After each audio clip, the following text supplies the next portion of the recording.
Bismillahirrahmanirrahim. Assalamualaikum warahmatullahi wabarakatuh.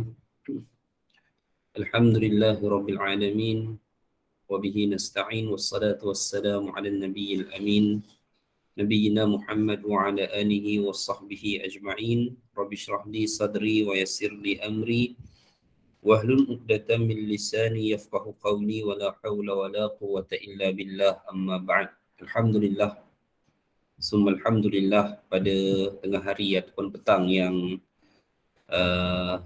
agak panas cuaca di luar di Shah Alam. Alhamdulillah kita dapat meneruskan siri tadabbur yang telah pun kita mulai sejak beberapa bulan yang lalu, dan insya-Allah pada petang ini kita akan sambung untuk bacaan. Sebenarnya ini adalah bacaan bulan Ramadan, bacaan bulan Ramadan untuk satu surah berkait dengan pedoman ataupun petunjuk interaksi kita dalam kehidupan sesama manusia. Dan surah ini adalah daripada surah Madaniyah yang diturunkan selepas daripada hijrah Nabi SAW. Surahnya surah Al-Hujurat. Saya tak sebut surah pula. Baik, surahnya adalah surah Al-Hujurat. Surah yang diturunkan selepas hijrah ataupun memang turun di bumi Madinah. Surah ke-49 dalam Al-Quran menempati 18 ayat. Pendek sahaja. Al-Hujurat merupakan kata plural kepada hijir, ya, yang bermaksud bilik-bilik ataupun apa nak kata bilik lah, sebuah rumah yang kecil di zaman dahulu atau di zaman Nabi.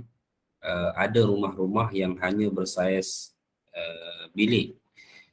Kalau saya pergi ataupun tuan-tuan perempuan pergi ke Mesir, perempuan akan jumpa lagi. Saya tak tahulah negara-negara lain Arab, tapi sebab saya lama kat Mesir, saya boleh cerita Mesir lah. Masih ada lagi keluarga-keluarga yang tinggal di sebuah bilik. Okey. Macam mana bilik tu? Contohnya ada satu apartmen besar lah, ada satu apartmen, katalah apartmen tu ada 8 tingkat contoh. Apartmen ni biasanya dimiliki oleh satu orang, owner tanah tu lah. Okey. Land owner tu dia akan buat bangunan, building. Contohlah dia buat 8 tingkat. So dia buat 8 tingkat, biasa yang bawah sekali tu dia akan buat masjid. Tapi tak semualah. Depend on, tak semua bangunan-bangunan di kota Kairah Mesir tu tingkat bawahnya semua masjid. Adalah dalam 20 bangunan adalah satu, macam itulah, ya. Depend on owner tu lah. So dia buat masjid. Bila dia buat masjid bawah tu, lepas tu dia sediakan satu bilik. Kalau di tempat kita bilik tu biasanya imam bujang lah duduk. Tapi di sana tak. Di sana bilik tu biasanya yang akan duduk adalah keluarga. Kita panggil khadimul masjid. Kita panggil siar lah kat sini. Macam tu. Saya duduk di satu masjid. Masjid Allahu Akbar, lupa nak. Masjid Hira nama dia. Masjid Al-Hira di Jabal Muqattam di kota Kairah Mesir, atas bukit. Kawasan orang elit lah. Kereta pun kereta besar-besar sana. Ya. Jadi saya duduk tu di situ masjid tu, disediakan satu bilik. Saya duduklah satu bilik. Kecil je. Dan ada satu keluarga tu, dia suami dia, Allah lupalah nama. Bila saya cerita pasal dia, saya terasa nak pergi balik jumpa dia orang ni, ya. Orang-orang yang apa ni, bagi saya nostalgik lah dalam hidup. Kan, ya, nostalgik. Bila kita cerita pasal dia, kita akan teringat cara dia bersembang, gaya bahasa dia. Saya pun dah lupalah nama dia. Dia suami isteri dengan anak-anak kecil dia. Orang miskin, orang susah. Jadi dia tu duduk satu family tu dalam satu bilik. Satu bilik sahaja, tak tahulah macam mana dia duduk, dan dia duduk percuma lah. Dia duduk percuma, dia diberikan allowance bulanan oleh pemilik bangunan tersebut yang merupakan juga tuan kepada masjid itulah. Ini cerita dia lah. Jadi saya nak bagi faham saya nak bagi faham gambaran situasi apakah yang dimaksudkan dengan bilik ni. Kadang-kadang bilik macam mana pula, macam itulah. Kalau kat Malaysia ni tempat tu jadi store saja perempuan sekalian. Kalau kat Malaysia ni sama ada jadi store bawah building, bawah apartment kan, sama ada jadi store, sama ada jadi apa, sama ada jadi bilik gerakan penduduk, gitulah lebih kurangnya. Baik, jadi itulah makna hujurat, kerana Nabi juga tidak pernah mempunyai rumah, kerana Nabi zaman Nabi dengan Khadijah Nabi ada rumah besar lah. Zaman Nabi sebelum jadi Nabi memang Nabi ada satu rumah yang sempurna apa semua. Tetapi bila bermula fasa kehidupan Nabi di Madinah tu, kita tahulah bahawa Nabi hanyalah, sebab Madinah bukan tempat Nabi, Madinah ni bukan tanah Nabi. Nabi pergi berhijrah, maka Nabi pun tak lama di Madinah, 10 tahun kan. Jadi Nabi hanya ada beberapa bilik-bilik yang menempatkan setiap seorang isteri baginda sallallahu alaihi wasallam. Itu jelah yang Nabi ada. Nabi pun tak lama kat Madinah. Yelah perempuan kalau kita tahu lah kita beli satu rumah kan, kalau kita tahu kita beli satu rumah and then kita tahu 10 tahun lagi kita nak mati daripada hari kita beli rumah, kita tak beli dah rumah tu. Kita pindah satu tempat. Contohlah ada rumah baru ni di mana, di Denai Alam, rumah baru, banglo, contohlah. Kan, tapi kita tahu saya ada 10 tahun lagi untuk hidup, ada dah, tak beli dah kita. Siapa pun yang tahu kan, siapa pun yang tahu waktu kematian dia takkan ada keinginan lah pada dunia. Itulah hikmah Allah rahsiakan waktu kematian. Sebab kalau Allah bagi tahu, tak ada siapa yang akan ada keinginan lagi untuk dunia itu kan. Kalau kita tengok orang yang Allahu alam lah, perempuan sekalian tapi kalau saya jumpa orang apa, bukanlah orang tua, tapi orang-orang yang ialah macam pakak-pakak mak ayah kita kan, umur baru 60, 60-an lah, awal 60-an pun dah mula bercakap, saya ni kira dah tunggu hari je. Nampak tu. Kan? Pada umur 60 pun dah rasa macam tunggu hari. Walhal kita nampak sihat walafiat, muda. Jadi sebab itulah kita, sebelum kita masuk surah ini, kita lihat kehidupan Nabi itu sendiri kan. Kalau kita lihat kehidupan Nabi, Allah tu cantik lah. Umur 53 tahun Nabi sampai di kota Madinah. Tak cari apa dah daripada segi kelebihan kehidupan ni. Dapat bilik sebuah, alhamdulillah. Boleh duduk dengan isteri-isteri baginda, cukup lah. Macam itulah kan. Kita ni apa ni orang kata, tempat makan, tempat tinggal ni tak payah serabut pun nak fikir sebenarnya kan. Allah atur belaka dah dalam hidup kita ni, ada tempat kan. Orang kata tak cukup makan pun badan dia sihat, tempat tinggal ada belaka dah, insya-Allah. Begitulah. Jadi kita memadai apa yang ada, dan kita hanya fikirkanlah, kita kata baki daripada usia-usia yang kita rasa mungkin Allah masih berikan waktu-waktu kesempatan akhir untuk kita. Begitu je lah. Baiklah, kalau kita tengok balik hidup Nabi itu, Allahu Akbar.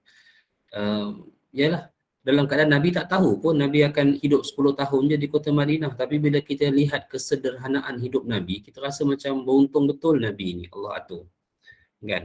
Jadi tak payah nak memerlukan sebuah mahligai ataupun istana yang besar. Hanya cukup dengan sebuah bilik yang kecil, yang dapat menempatkan keluarganya ataupun isteri-isterinya.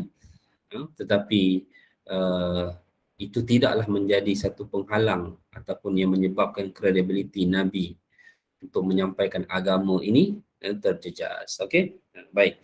Jadi insya-Allah kita akan lihat untuk permulaannya pada hari ini 3 ayat terlebih dahulu. Saya akan bacakan insya-Allah. Selepas tu kita akan berkongsi perbincangannya. Ya, harap semua tidak tidurlah. Ni kuliah online ni, kan. Baik. A'udzu billahi minasyaitonir rajim. Bismillahirrahmanirrahim. Ya ayyuhalladzina amanu la tuqaddimu baina yadayillahi wa rasulih wattaqullah innallaha sami'un alim. Wahai orang-orang yang beriman, janganlah kamu mendahului Allah dan Rasul. Bertakwalah kamu kepada Allah, sesungguhnya Allah Maha mendengar dan Maha mengetahui. Ya ayyuhalladzina amanu la tarfa'u aswatakum fawqa sawtin nabi ولا تجهروا له بالقول كجهر بعضكم لبعض أن تحبط أعمالكم وأنتم لا تشعرون. Wahai orang yang beriman, janganlah kamu mengangkat suara-suara kamu melebihi suara Nabi, dan janganlah kamu menjerkah, menjaharkan, membesarkan suara, meninggikan suara kamu, seperti mana kamu meninggikan ataupun menjerkah sebahagian dari sebahagian kamu yang lain. Yang mana balasannya, yakni apabila seseorang meninggikan suara di hadapan Nabi, maka balasannya akan terhapuslah segala amalan-amalannya dalam keadaan kamu tidak mengetahui, kata Allah. Innal ladzina yaghudduna aswatahum 'inda Rasulillahi ulaika alladzina imtahanallahu qulubahum littaqwa lahum maghfiratun wa ajrun 'azim. Sesungguhnya orang-orang yang merendahkan suaranya di sisi Rasulullah, mereka itulah orang-orang yang telah diuji hati mereka oleh Allah untuk bertakwa. Bagi mereka keampunan dan pahala yang cukup besar. Baik. Hampir keseluruhan surah Al-Hujurat, Allah berbicara berkenaan dengan bagaimanakah petunjuk interaksi kita sesama manusia dalam kehidupan ini. Ini boleh dikatakan inilah isi kandungan bicara berkaitan dengan surah Al-Hujurat. Terutamanya agar kita tidak menyakiti orang lain, ya, agar kita tidak melakukan kesilapan disebabkan oleh lisan ataupun tangan kita. Sebab itulah surah ini adalah satu surah yang amat penting untuk difahami oleh setiap kita, khususnya sebagai seorang Muslim. Ya, bagaimanakah interaksi kita ataupun bagaimanakah petunjuk daripada Allah Ta'ala, ya, agar kita lebih bersedia ataupun agar kita lebih tahu bagaimana untuk kita menerima suatu berita ataupun bagaimana untuk kita menilai seseorang itu, macam itulah, ya. Sebab inilah yang banyak berlaku sebenarnya dalam masyarakat kita. Apabila kadang-kadang mungkin kita tersalah menilai orang daripada satu segi, kita tersalah menerima berita dan sebagainya. Jadi insyaAllah ayat-ayat ini kita akan jumpa dalam surah Al-Hujurat ini. Baik, ayat yang pertama, Allah berbicara, wahai sekalian orang yang beriman, jangan kamu mendahului Allah dan Rasulnya. Maksud ayat ini terlalu luas. Dalam erti kata apa yang kita boleh fahami dalam mendahului Allah dan Rasul. Pertama yang kita boleh fahamilah, apa yang kita boleh ambil daripada jangan mendahului Allah dan Rasul adalah berkenaan dengan urusan agama ini sendiri, ya, hadirin sekalian. Di mana dalam urusan agama ini adalah milik Allah. Milik Allah Ta'ala. Rasulullah itu merupakan utusan. Bahkan Rasulullah di sisi Allah hanyalah seorang utusan untuk menyampaikan kepada manusia. Cuma disebabkan Allah mengangkat Nabi sebagai utusan, maka Allah muliakan Nabi sebagai manusia terbaik. Kerana ia menjadi wakil Allah untuk menyampaikan urusan agama ni kepada kita. Jadi bila mana agama ini ada pemiliknya, maka dengan sebab itulah kita tidak boleh mendahului pemilik kepada agama ini, iaitu Allah dan utusannya, iaitu Rasul. Kan? Sebab itulah dalam agama ni, perempuan sekalian, kita nak beramal apa pun, biar pasti amalan itu datang ni daripada Rasulullah sallallahu alaihi wasallam. Biar pasti begitu. Jangan kita mengambil sesuatu benda yang hakikatnya tak datang daripada Nabi. Ya. Dan mungkin akan ada orang kata, tak, ini sumbernya lain, sumbernya sekian, sekian, sekian. Hadirin sekalian, kalau dalam agama ni kita nak cari sebab membolehkan, kita akan jumpa. Itu je lah jawapan dia. Kan? Kita nak cari sebab membolehkan, kita akan jumpa. Tapi sejauh mana kita nak buat benda tu, apa akan nak jadi pada agama bila setiap orang ada dia punya amalan dia tersendiri yang tak pernah pun diajarkan atau dilakukan oleh Nabi SAW, ya, dan mereka masing-masing mencari sebab-sebab ataupun dalil-dalil bagi membolehkan apa yang sedang mereka lakukan. Kalau kita nak berzikir, biar tentu zikir tu Nabi ajar. Kalau kita nak bersolat, biar tentu solat yang kita buat tu Nabi ajar. Begitu. Jadi kita tak bolehlah nak mendahului Nabi ataupun nak memenuhi Allah Ta'ala dengan kita menyangka bahawa sesuatu itu baik, maka kita lakukan dengan andaian hati kita. Sedang pemilik agama ni, Allah Ta'ala tidak pernah berkehendak begitu. Itulah antara perkara pertama yang kita boleh faham dalam ayat ini. Kan? Selain daripada itu, sebab ayat ini dia bermaksud begitu luas. Kita tak boleh mendahului Allah dan Rasul dalam segala segenap sesuatu. Ya? Hatta di zaman Nabi SAW lagilah. Apabila zaman Nabi itu merupakan zaman di mana Nabi masih ada di hadapan para sahabat, dan dalam masa yang sama, zaman Nabi itu merupakan zaman penurunan wahyu dan zaman pensyariatan. Pensyariatan itu masih berjalan. Ya, pensyariatan masih berjalan. Jadi, bila pensyariatan ini masih berjalan, mana mungkin ada seseorang itu dia boleh mendahului Rasulullah dalam sesuatu? Maka sebab itulah kalau kita lihat, apabila berlakunya satu peristiwa perang yang berlaku dalam bulan Ramadan tahun kedua Hijrah, iaitu peperangan Badar. Badar ni dia berlaku, pertempuran Battle of Badar tu berlaku pada 17 Ramadan tahun kedua Hijrah.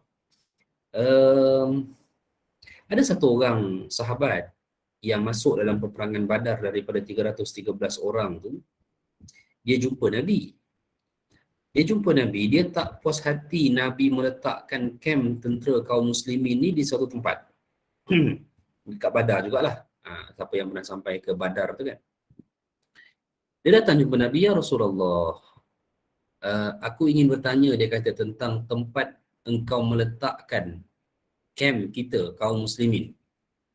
Pertamanya sahabat ni tanya, adakah ianya merupakan wahyu ataupun ianya hanya datang daripada cadanganmu ya Rasulullah. Okey, sahabat ni tanya. Tengok perempuan ni, bagaimana sahabat ni tanya. Baik. Dia tanya kepada Nabi, adakah wahyu ataupun semata cadangan daripada kamu? Dia Rasulullah kata, Allah tidak mewahyukan apa-apa.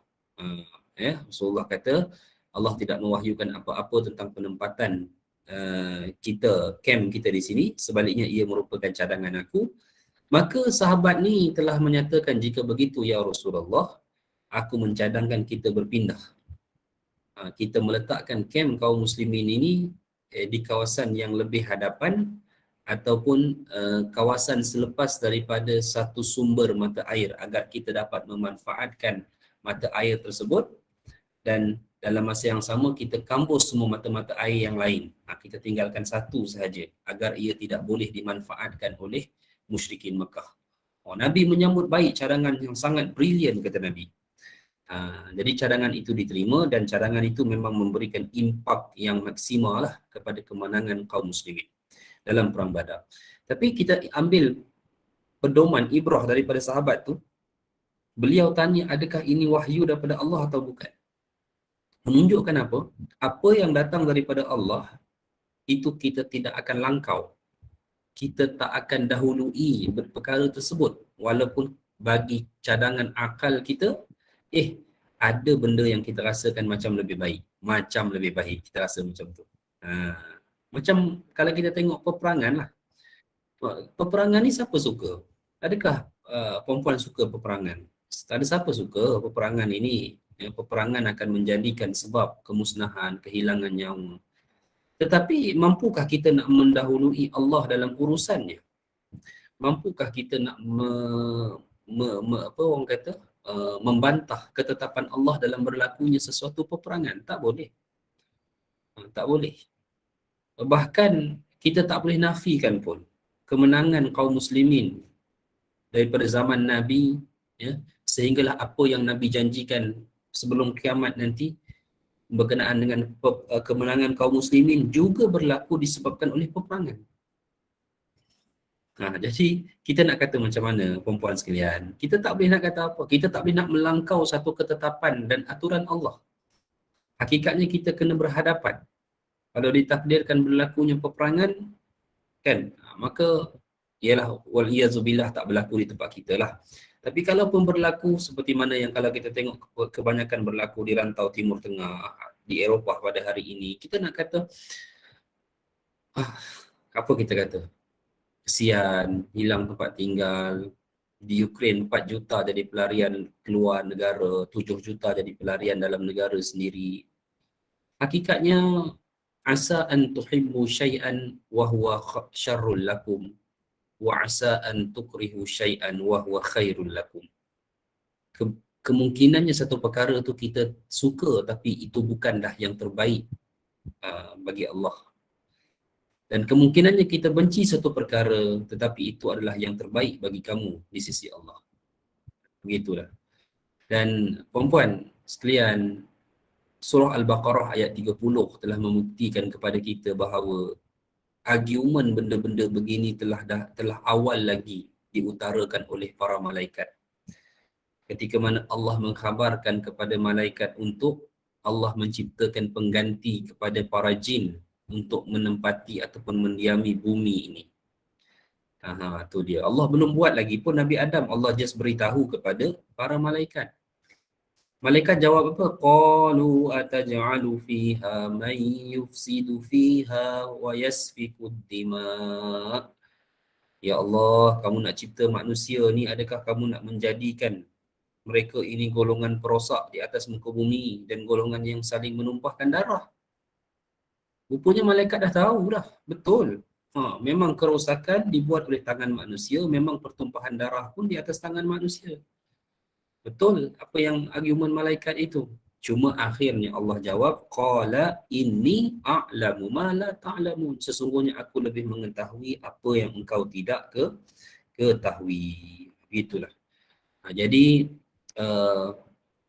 kadang-kadang bila kita nak berbicara soal-soal orang kata, yalah kita tak setuju dengan peperangan ke, kemusnahan ke dan sebagainya, kadang-kadang kita kena berhati-hati juga agar kita tidak sampai ke tahap mengagiu ataupun mempertikaikan satu ketetapan Allah Azza wa Jalla, satu ketetapan yang merupakan kehendak dan benda yang telah pun Allah aturkan. Ya, baik. Ini adalah salah satu juga daripada kefahaman janganlah kamu mendahului Allah dan Rasul. Baik. Boleh juga difahami kepada perkara-perkara dalam urusan gaib. Dalam urusan gaib ni contohnya urusan-urusan gaib yang tidak bersifat apa ni orang kata strategi dan juga okey, dia ada urusan gaib yang dia bersifat strategik. Contohnya macam hadis-hadis akhir zaman, hadis-hadis peperangan. Ini adalah sebenarnya adalah hadis-hadis yang bersifat geopolitik and geostrategic. Ini kaum muslimin kena tahu. Bukan semualah, tapi orang-orang yang kena tahu, yang berkaitan, dia kena tahu. Dia kena cakna dengan apa yang Nabi sebut tentang peperangan dan dia kena melihat untuk jangka masa yang for the future, dia kena lihat satu jangka masa yang panjang tentang apa yang Nabi SAW sebutkan sebagai persediaan geopolitik kaum muslimin. Walaupun boleh jadi apa yang dijangkakan tidak benar, boleh jadi apa yang dijangkakan benar berlaku.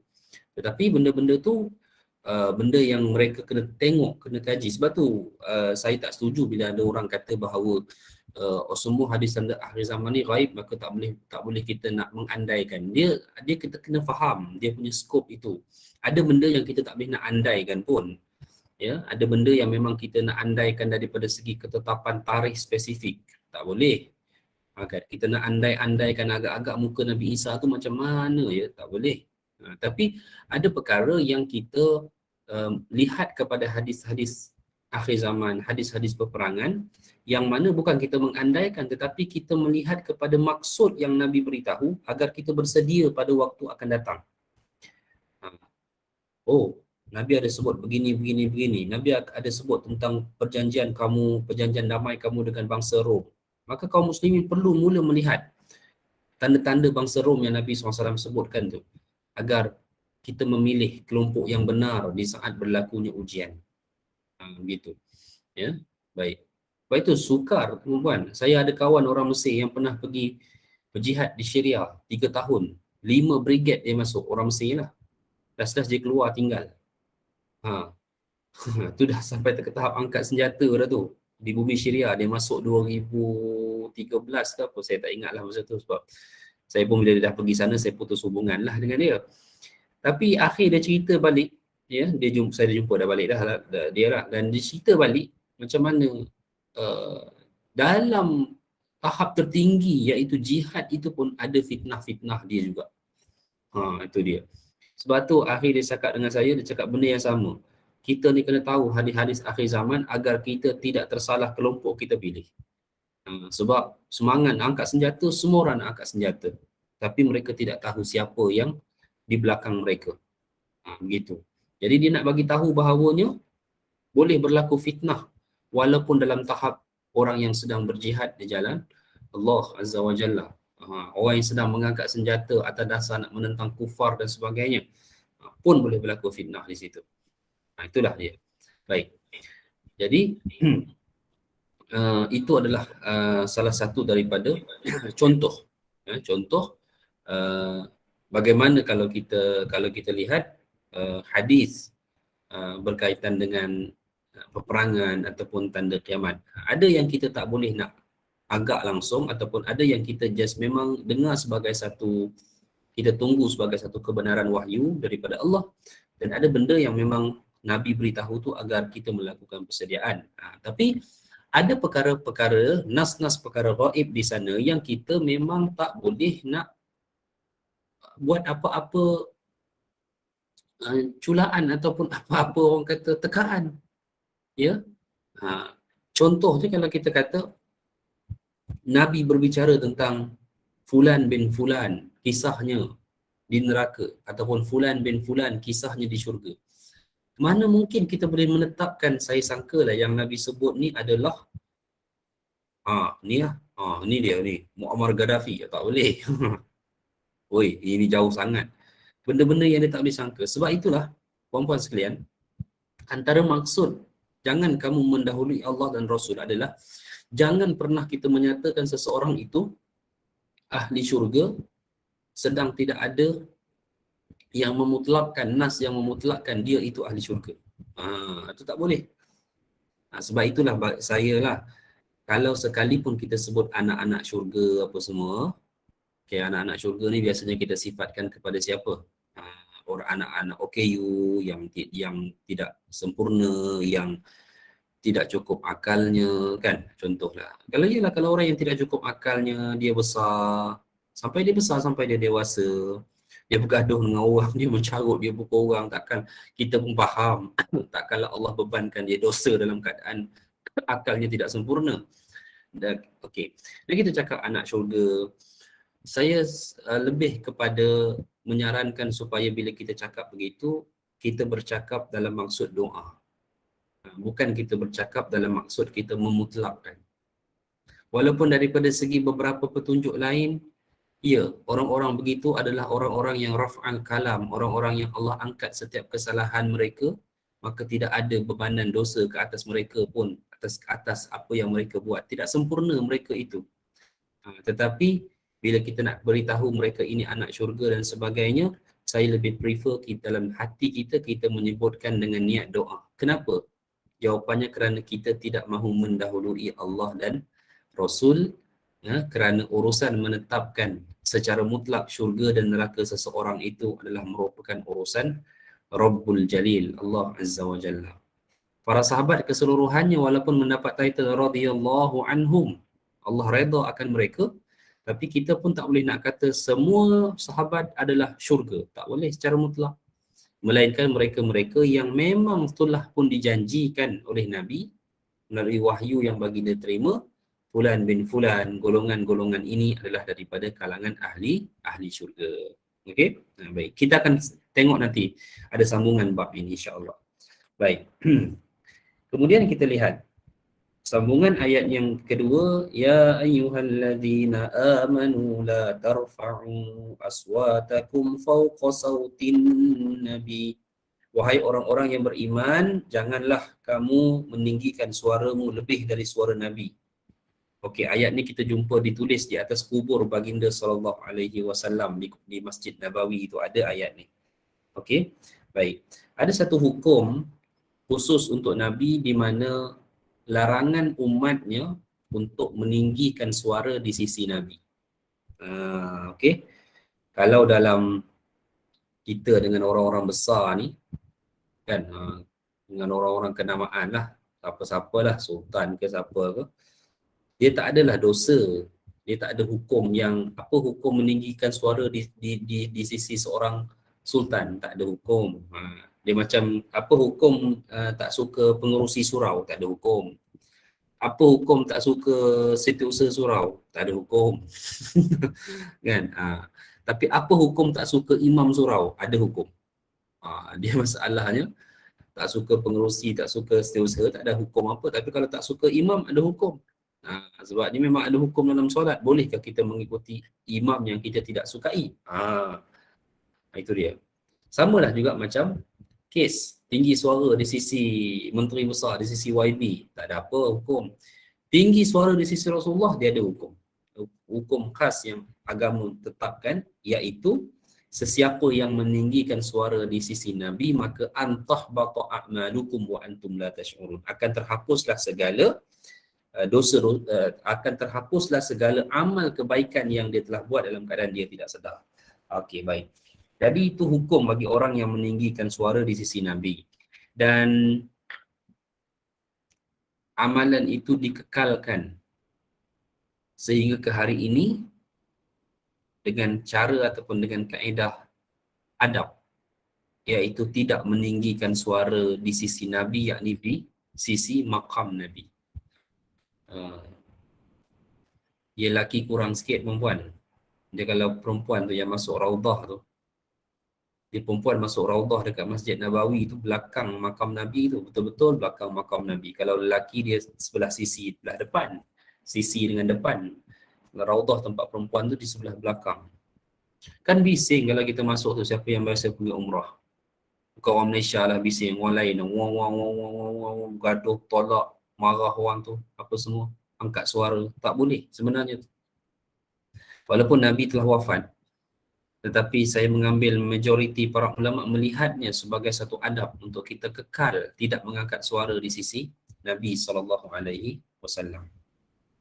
Ayat ini turun kes Abu Bakar dan Umar sebenarnya, bukan orang lain. Ayat ini turun disebabkan kisah dua sahabat terbaik atas muka bumi, Abu Bakar dan Umar. Ya, apa ceritanya? Okey, baik. Abu Bakar dan Umar ni pernah bertengkar, berselisih pandangan di hadapan Rasulullah ketika satu kafilah Bani Tamim mendatangi baginda. Kemudian salah satu daripada keduanya menyarankan agar baginda mengutuskan Al-Aqra' ibn Habis. Ya, Al-Aqra' ibn Habis ni ada satu orang lah daripada Bani Mujashib di Madinah itu untuk mengajarkan agama kepada Bani Tamim. Sedangkan satu orang lain, tak tahulah Abu Bakar ataupun Umar, sarankan orang lain. Janganlah hantar Al-Aqra' ibn Habis ni. Sebab Al-Aqra' ibn Habis ni dia bukanlah sahabat terawal pun masuk Islam. Cuma dia ada kelebihan daripada segi dia ketua kabilah. Begitu. Baik. Jadinya Abu Bakar dia marahlah. Abu Bakar ni sifatnya kalau kita tengok, walaupun dia dikenali sebagai orang yang lemah lembut, tak sebenarnya, bukan. Okey, Abu Bakar ni dia seorang yang sangat tegas. Dia amat tegas kalau ada orang menyelisihi dia. Itu sifat Abu Bakar. Dan bab ini sebenarnya Umar lebih fleksibel. Pelik kan? Ni kalau kita baca sirah baru kita nampak benda ni. Kalau kita tak baca sirah, kita akan sebutlah Umar ni Abu Bakar ni lembut, Umar ni tegas. Tak, daripada segi dia ada sikap yang kita tak apa ni. Umar ni dia sebab dia Samsing asal dia. Dia daripada angkatan tentera Mekah. Umar. Dari segi karakter kasar memang Umar nampak karakter yang kasar. Ya. Abu Bakar lebih nampak karakter yang bangsawan, lembut. Tetapi daripada segi pendirian, ketegasan, Abu Bakar memang dalam sirah dia tak boleh orang bantah dia punya pendapat. Nanti kita akan, kalau ada masa nanti saya akan sebutlah macam selepas zaman Nabi wafat. Ada kes juga macam mana ketegasan Abu Bakar dalam menentukan sesuatu. Contohnya nak memerangi orang murtad. Okey, bukan orang murtad, nak memerangi golongan yang enggan membayar zakat. Okey, sebab apa? Abu Bakar sebagai khalifah hantar pasukan perang, pasukan bersenjata.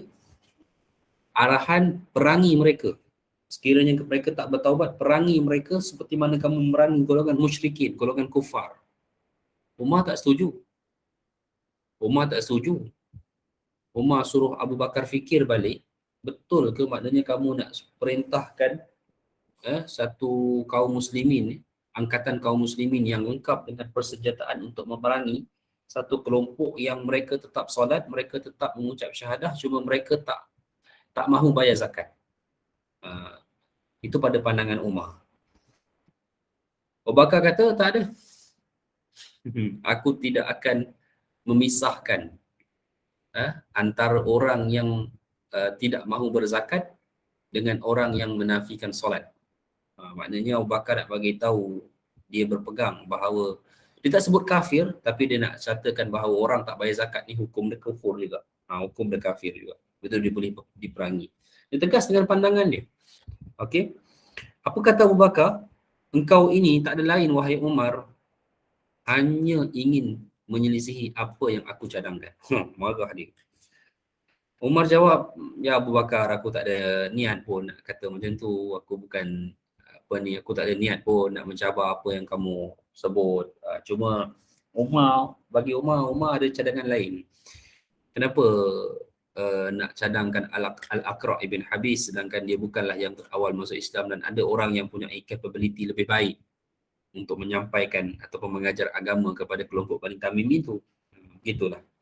Jadi suara Abu Bakar dan Umar terdengar meninggi sedangkan Rasulullah SAW ada di situ, dan sehubungan dengan kisah itu maka turunlah firman Allah dalam ayat yang kedua surah Al-Hujurat, yang pada kita bacakan tadi, wahai orang beriman, jangan kamu meninggikan suaramu di sisi Rasulullah seperti mana kamu meninggikan suara di antara kamu satu sama lain, kerana balasannya akan terhapuslah segala amal baikmu dalam keadaan kamu tidak mengetahui atau menyedarinya.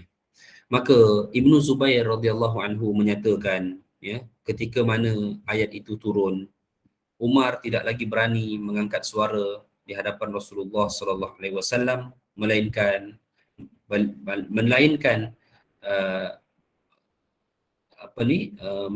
mendengar baginda terlebih dahulu sampailah ia faham apa yang dikatakan oleh Rasulullah. Baik, akan tetapi Ibnu Zubair tidak menyebutkan sikap seperti ini pada datuknya yakni Abu Bakar. Ini satu cerita menarik juga. Abdullah bin Zubair ini cucu Abu Bakar. Jadi komentar daripada Abdullah bin Zubair macam seakan menyalahkan Umar lah. Dia kata sejak turun ayat ni Umar tak berani lagi angkat suara.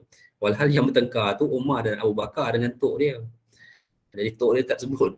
Dia sebut yang meninggikan suara Umar sahaja. Tapi perempuan sekalian, dalam hidup Nabi, siapa pun berselisih dengan Abu Bakar, Nabi akan backup Abu Bakar. Kan? Kenapa? Agak-agak. Adakah Nabi ni bias? Nabi teringat satu benda. Abu Bakar ni adalah orang yang membenarkan Nabi di saat semua orang menyatakan Nabi berdusta, berbohong. Ini awal Mekah dulu. Lepas tu di awal Mekah dulu, yang betul-betul bersama dengan Nabi selain daripada Khadijah adalah Abu Bakar. Jadi Nabi macam nak sampaikan sesuatu kepada para sahabat. Apa pun jika kamu berselisih dengan Abu Bakar, jangan ambil kira sangatlah. Kerana dia ada satu jasa besar yang cukup besar pada aku, di mana dia telah membenarkan aku, menyatakan aku benar di saat kalian semua pada waktu itu menyatakan aku berdusta. Gitu. Ya. Baik. Jadi demikianlah hadirin mati Allah sekalian. Ya. Baik. Ada satu kisah lain diriwayatkan oleh Al-Imam Al-Bukhari dalam sahihnya daripada Anas bin Malik. Ya, baik. Rupanya kes ini walaupun ayat ini bukan turun kepada kisah yang akan saya ceritakan ini, tetapi ianya berkait dengan seorang sahabat bernama Sabit ibn Qais radhiyallahu anhu. Mungkin puan-puan tak pernah dengar pun nama sahabat ni. Okey, Sabit ibn Qais. Tapi siapa Sabit ibn Qais ni? Dia adalah seorang sahabat yang mana bila mana dia sampai di mana-mana tempat, orang akan kata bahawa seorang ahli syurga telah sampai ke tempat kita. Tadi kan saya bicarakan mana boleh kita menyatakan seseorang itu ahli syurga mendahului Allah dan Rasul. Tapi kenapa Sabit bin Qais ni orang kata dia ahli syurga? Kita baca kisah ni. Okay, Sabit bin Qais ni sebelum turun ayat ini, okay, dia pernah meninggikan suaranya di sisi Nabi. Ini Sabit bin Qais. Sebelum turun ayat ni pun. Baik. Masa ayat ini turun, bila dia tahu ayat ini turun, dia teringat yang dia pernah meninggikan suara di hadapan Nabi SAW, dan dia tengok balasannya adalah terhapuslah segala amal solehnya. Maka dia telah duduk di rumah dia, tak mau keluar, ya, dalam keadaan dia rasakan hidup dia dah tak ada apa-apa dah, macam tu, ya. Dan satu hari Rasulullah cari dia atas dasar apa, wallahu alam, atas sebab apa. Rasulullah beritahu, ini yang saya ceritakan dalam riwayat Al-Bukhari. Rasulullah tanya pada para sahabat, adakah kalian tahu di mana Sabit ibn Qais? Orang tak tahu, sampailah ada satu orang beritahu, ya Rasulullah, aku tahu dia berada di mana, aku tahu rumah dia kat mana. Kalau begitu tolong panggil dia, kata Rasulullah.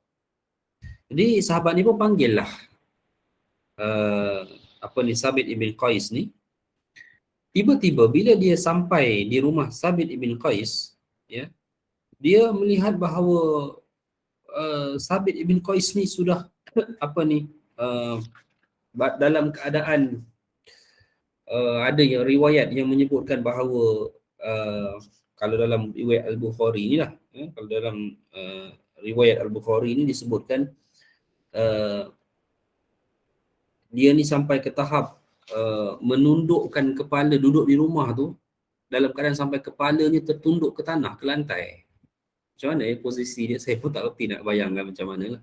Tapi nak menunjukkan posisi satu orang dah tak ada semangat nak hidup. Jadi sahabat yang janji dengan Nabi nak bawa Sabit ibn Qais jumpa Nabi ni, bila dia dah tengok macam tu, dia pun terkejut tengok Sabit ni. Dia tanya kepada Sabit, ya Sabit, apa masalah kamu sehingga jadi begini? Sabit ni pun ceritakanlah. Sabit ibn Qais pun ceritalah yang mana dulu aku pernah meninggikan suara di hadapan Nabi SAW, dan sekarang ni turun ayat di mana terhapuslah segala amalan-amalan bagi orang yang meninggikan suara di hadapan Nabi. Sahabat dia pun tak jadi nak panggil Sabit kepada Nabi. Dia balik jumpa dengan Nabi, dia beritahu apa yang dia lihat kepada Sabit ibn Qais. Maka Nabi kata, kamu tolong, kata Nabi kepada sahabat ni, izhab ilaih, kamu tolong pergi berjumpa semula dengan Sabit ibn Qais. Faqul lahu, katakan kepada dia, innaka lasta min ahli nar, sesungguhnya kamu bukan daripada kalangan ahli neraka, walakinnaka min ahli jannah, akan tetapi kamu daripada kalangan ahli syurga. Bila Nabi boleh cakap macam tu, Nabi pun tak cakap ikut sedap mulut. Maknanya Nabi pun bercakap kerana Nabi dapat wahyu daripada Allah, Sabit ibn Qais min ahli jannah, daripada ahli syurga. Dan kemungkinannya bila kenapa Nabi nak jumpa dengan Sabit ibn Qais, mungkin kerana Nabi nak bagi tahu hal ini. Allah mewahyukan kepadaku yang mana kamu adalah daripada kalangan ahli syurga. Sebab mana-mana sahabat yang Allah wahyukan dia daripada kalangan ahli syurga kepada Nabi, maka Nabi akan bagi tahu dia. Sebab itu adalah berita gembira yang paling gembira bagi manusia dalam alam ini. Maka dia pergi balik, jumpa dengan Sabit ibn Qais, dia beritahu macam ni, ya, kerana dengan taubat kamu itu Allah telah terima dan kamu bukan daripada kalangan ahli neraka yang terhapus amal baiknya seperti mana yang kamu sangkakan. Maka dengan demikian, hadirin mati Allah sekalian, ya, itulah permulaan Sabit ibn Qais seperti hidup kembali. Dan selepas daripada itu, kemana-mana pun dia pergi, orang akan menyatakan bahawa telah sampai seorang ahli syurga kepada kita. Telah duduk seorang ahli syurga bersama kita. Begitu. Ini cerita dia, kisah dia. Baik. Ketika terjadi perang Yamamah. Perang Yamamah ni terjadi di zaman Abu Bakar, perang memerangi golongan murtad. Ya. Kaum muslimin mengalami tekanan hebat dari pihak musuh untuk first and second battle. Dari 3 battle peperangan memerangi orang murtad di Yamamah ni. Third battle tu baru kita menang. First and second battle tu kita kalah.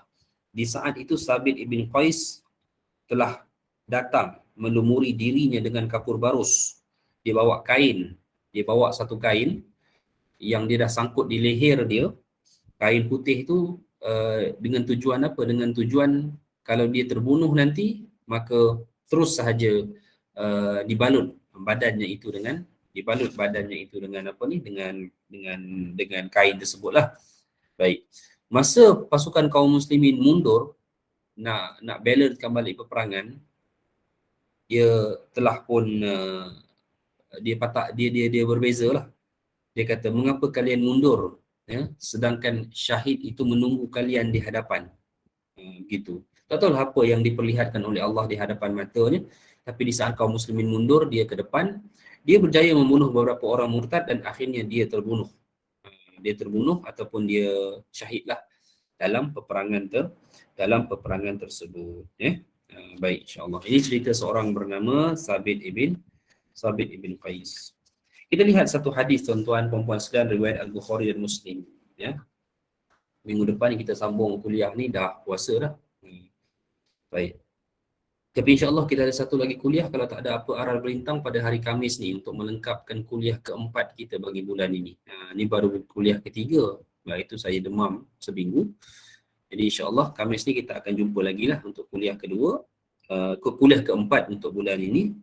Kita tamatkan kuliah pada hari ini dengan satu hadis riwayat Al-Bukhari dan Muslim daripada ulasan ayat yang kita baca. Innar rajula la yatakallamu bi kalimatin min ridwanillah la yulqi laha balan yuktabu lahu bihal jannah. Nabi nak beritahu, sesungguhnya ada satu orang yang dia bercakap dengan satu kalimah yang Allah redha dengan kalimah tersebut, yang hakikatnya dia bukan nak cakap pun, tapi dia tercakap. Dia bukan berfikir nak bercakap benda tu, tapi dia tercakap dengan satu kalimah yang Allah redha, yuktabu lahu bihal jannah, tertulis baginya akan syurga. Contohnya apa? Contohnya dia dengar masalah kawan dia tu, tiba-tiba dia sebut, Allah bersyukurlah Allah beri kita kesihatan macam ni, orang lain tu lagi teruk. Contoh kan, dia cakap macam tu. Contoh, entah macam mana Allah redha apa yang dia cakap. Ataupun satu orang yang dia ditimpa ujian, tiba-tiba dia timpa satu ujian, dia sebut qadarullah, dia kata. Dia terus sebut qadarullah, dia kata. Takdir Allah, ketetapan Allah. Allah redha. Terus ditulis baginya akan syurga. Wa innar rajula yatakallamu bi kalimatin min sakhatillah. Satu orang dia pergi tercakap dengan satu perkataan yang Allah tak redha. La yulqi laha balan, tak sengaja. Yahwi biha finnar, tercampak di dalam neraka. Ab'ada ma bainas sama'i wal ar, lebih jauh dengan apa yang ada antara langit dan bumi. Hanya kerana satu perkataan yang dia ungkapkan, yang mendatangkan ketidakredaan Allah Azza wa Jalla. Jadi hadirin mati Allah sekalian, ya, kita semua di sini mudah-mudahan insya-Allah kita mendapat manfaat daripada ayat pertama dan ketiga hingga ketiga surah Al-Hujurat. Jadi insya-Allah kuliah berikutnya kita akan sambung ayat keempat dan kelima daripada surah ini dan ayat seterusnya. Dan baki-baki ayat ini insya-Allah kita akan baca dalam pertemuan Ramadan kita insya-Allah. Wallahu a'lam. Baik, ada soalan ke?